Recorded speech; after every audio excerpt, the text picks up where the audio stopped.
ಆತ್ಮೀಯ H16 news ಅರ್ಥಾತ್ ಸಿದ್ದರಾಮಯ್ಯ ಸ್ವಾಗತ. ನಾನು ನಿಮ್ಮವ MI ಅಥವಾ ಮಲ್ಲಪ್ಪ ಜೋತವರ್. ಆತ್ಮೀಯರೇ,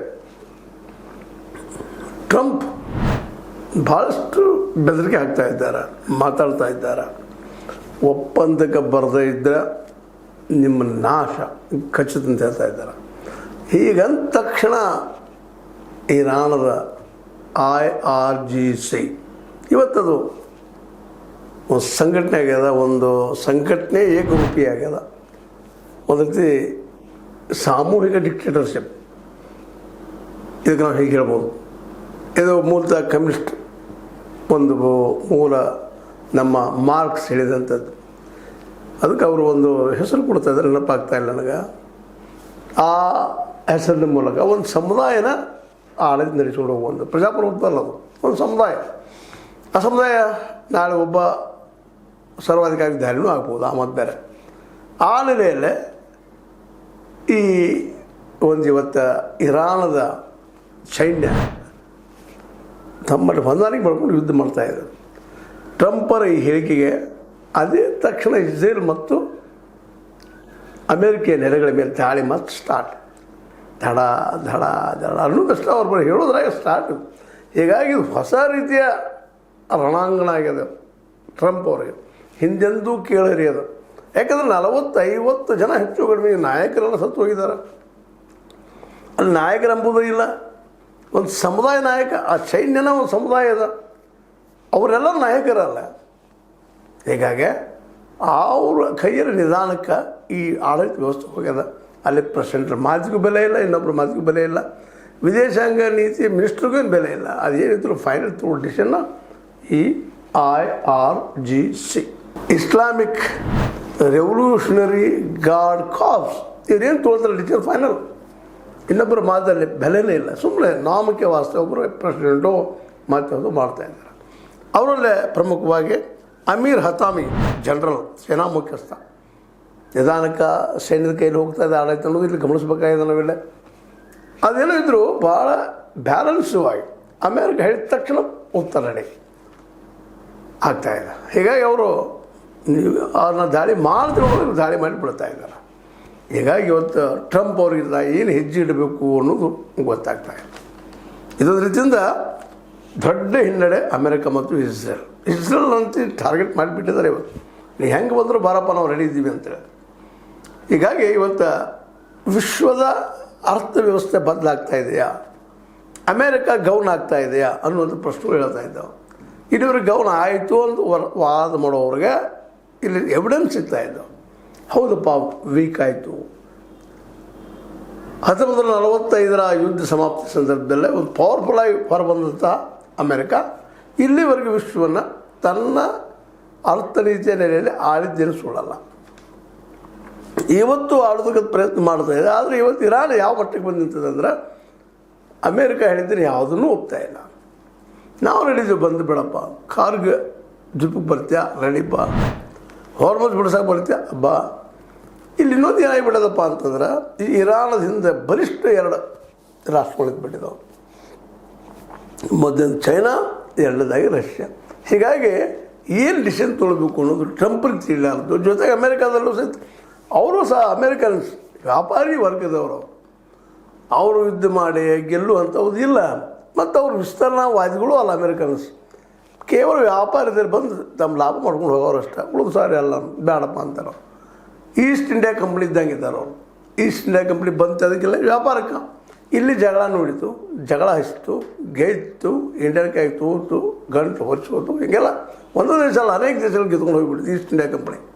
ಹಾಗೆ ಇಲ್ಲಿ ಇದು ಅಮೇರಿಕ ಇದ್ದು, ಇದು ಸಹಿತ ಮಾಡರ್ನ್ ಈಸ್ಟ್ ಇಂಡಿಯಾ ಕಂಪ್ನಿ ತನ್ನ ವ್ಯಾಪಾರ ಜೋರು ಮಾಡ್ಕೊತು. ಅಲ್ಲಿ ಎಣ್ಣೆಯ ಲಾಭ ಸಿಗ್ತಿದ್ದು $1 ಮೂಲಕ ಕಮಿಷನ್ ಹೊಡಿ ಸಾಕಷ್ಟು $1 ಈಗ ಅದಕ್ಕೆ ಬ್ರೇಕ್ ಬಿದ್ದುಬಿಟ್ಟಲ್ಲ.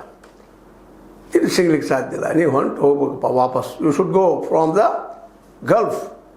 ಕೊಲ್ಲಿಯಿಂದ ನೀವು ಹೋಗಲೇಬೇಕು, ಕೊಲ್ಲಿ ರಾಷ್ಟ್ರ ಬಿಡಬೇಕು ಅಂತೇಳಿ ಇವತ್ತು ಅಮೇರಿಕಕ್ಕೆ ಬೆದರಿಕೆ ಆಗ್ತಾಯಿದೆ ಇರಾನಿದ್ದಂಥವ್ರು ಚೈನಾ. ಯಾಕಂದ್ರೆ ಇವತ್ತು ವ್ಯಾಪಾರ ಯುಹಾನದಲ್ಲಿ ನಡೀತಾ ಇದೆ ಸಣ್ಣಾಗಿ, ಹೋರ್ಮೋಸ್ದಲ್ಲಿ. ಅದನ್ನು ದೊಡ್ಡ ಮಾಡ್ಕೊಳ್ಳೋಂಗೆ ಅದೇ ಕಾಲಕ್ಕೆ ಬ್ರೆಜಿಲ್ ಕೂಡಿದಂತಹ ಏನು ನಮ್ಮ ಬ್ರಿಕ್ಸ್ ಸಂಘಟನೆ ಅದನ್ನು ಅದು ಬಲಿಷ್ಠ ಆಗ್ತಾಯಿದೆ. ಅಂದರೆ ಹೊಸ ಅರ್ಥನೀತಿ ಆಗ್ತಾಯಿದೆ ಅನ್ನುವಂಥದ್ದು. ಜೊತೆಗೆ ಇನ್ನೊಂದು ಭಾಳ ಡೆವಲಪ್ಮೆಂಟ್ ಏನಪ್ಪ ಅಂದ್ರೆ, ಕಾಗದದ ಹುಲಿ ಯಾರು? ನ್ಯಾಟೋ ಸೇನೆ ಅಂದರೆ ಏನಪ್ಪ? ಕಾಗದ ಹುಲಿ ಏನಿಲ್ಲ ಅದರೊಳಗೆ. North Atlantic Treaty Organization, NATO. ಅದು ಕಾಗದ ಹುಲಿ ಏನಿಲ್ಲ ರೀ ಅದ್ರಾಗ, ಸುಮ್ಮನೆ ಗುಂಪು ಕೂತಿದ್ದಾರೆ ಅನ್ನುವಂಗೆ ಮಾತಾಡಿಬಿಟ್ರು ಟ್ರಂಪ್. ಹೀಗಾಗಿ ಟ್ರಂಪರ ಮಾತಿಗೆ ಬೆಲೆ ಇಲ್ದಂಗೆ ಆಗಿದೆ. ಟ್ರಂಪ್ ಅವರ ಕರೆದರೂ ಬರಲಿಲ್ಲ, ಅವರು ಜೋಡಿ ಆಗಲಿಲ್ಲ, ಯುದ್ಧಕ್ಕೆ ಇಳಿಲಿಲ್ಲ, ಕೇವಲ ಕೊನೆಯವರೆಗೆ ಹೋರಾಟ ಮಾಡೋಕ್ಕೆ ಉಳಿದಿದ್ದು. ಅಮೆರಿಕ ಮತ್ತು ಇಸ್ರೇಲ್ ಸೋತಂಗೆ ಆಗಿದೆ. ಅಮೆರಿಕಾದಲ್ಲಂತೂ ಅಲ್ಲಿ ಜನ ವಿರೋಧ ಮಾಡ್ತಾ ಇದ್ದಾರೆ. ಸಾಮಾನ್ಯರ ಟ್ರಿಲಿಯನ್ ಡಾಲರ್ದಂಗೆ ಇವತ್ತು ಲಾಸ್ ಆಗ್ಯದ. ಅದು ಗಳಿಸೋದು ಹೆಂಗಪ್ಪ ಚಿಂತೆ ಅವರಿಗೆ. ಯಾಕಂದ್ರೆ ಮೂಲತಃ ವ್ಯಾಪಾರಿಗಳವರು, ವ್ಯಾಪಾರಕ್ಕೆ ಸೀಮಿತವರು.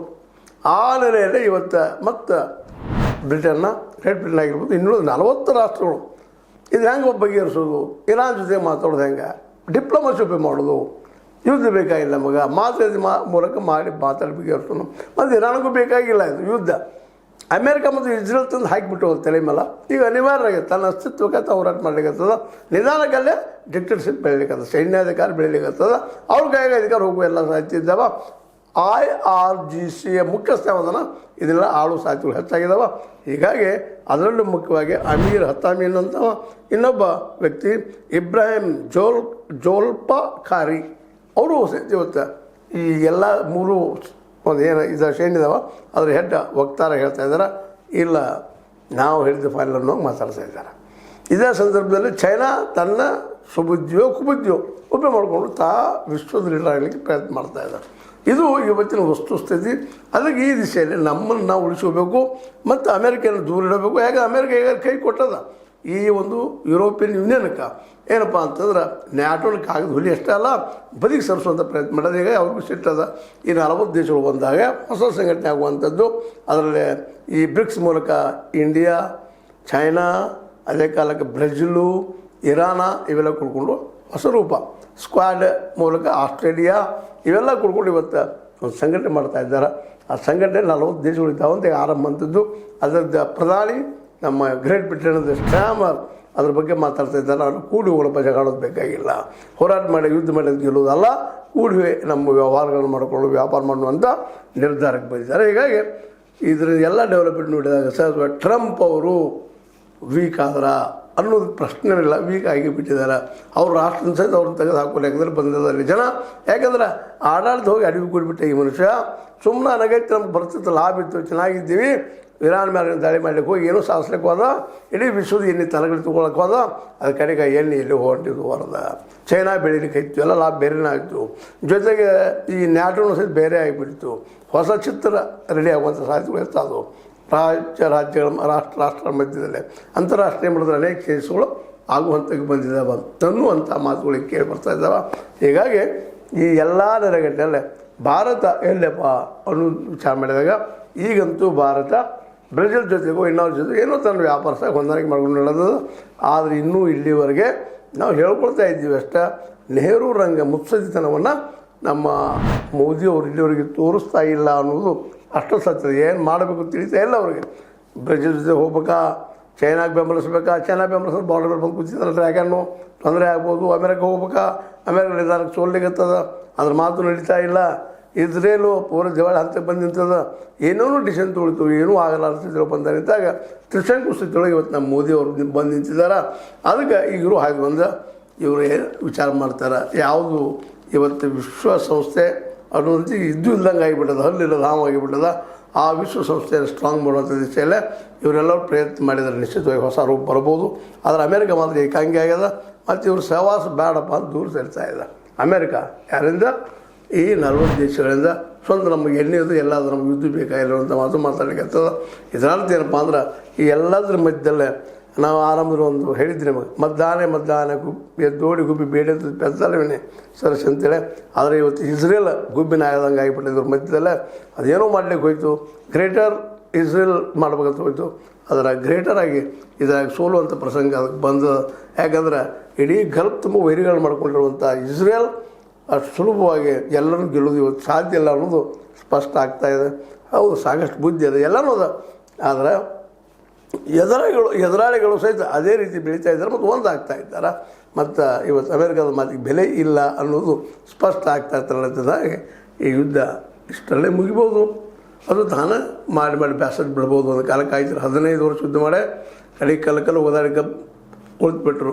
ಇರಾಕ್ ಮತ್ತು ಇರಾನ್ ಗಲ್ಫ್ ವಾರ್ ಅಂತ ಪ್ರಸಿದ್ಧದ. ಈ ರೀತಿಯೂ ಆಗ್ಬೋದು, ಯಾರಿಗೆ ಗೊತ್ತು. ಒಟ್ಟಲ್ಲಿ ಅಮೇರಿಕೆಯ ಪ್ರಭಾವ ಕಡಿಮೆ ಆಯ್ತು ಅನ್ನೋದು ಎರಡು ಮಾತಿಲ್ಲ ಅನ್ನೋ ಮಾತನ್ನು ಹೇಳ್ತಾ, ಇದು ನಿಮ್ಗೆ ಲೈಕ್ ಆಗಿರ್ಬೋದು, ಲೈಕ್ ಮಾಡಿ, ಶೇರ್ ಮಾಡಿ, ಕಮೆಂಟ್ ಮಾಡಿ, ಸಬ್ಸ್ಕ್ರೈಬ್ ಮಾಡಿ. H16 ನ್ಯೂಸ್ ಸತ್ಯದ ಕೈಗಳೇ ವಂದನೆಗಳು.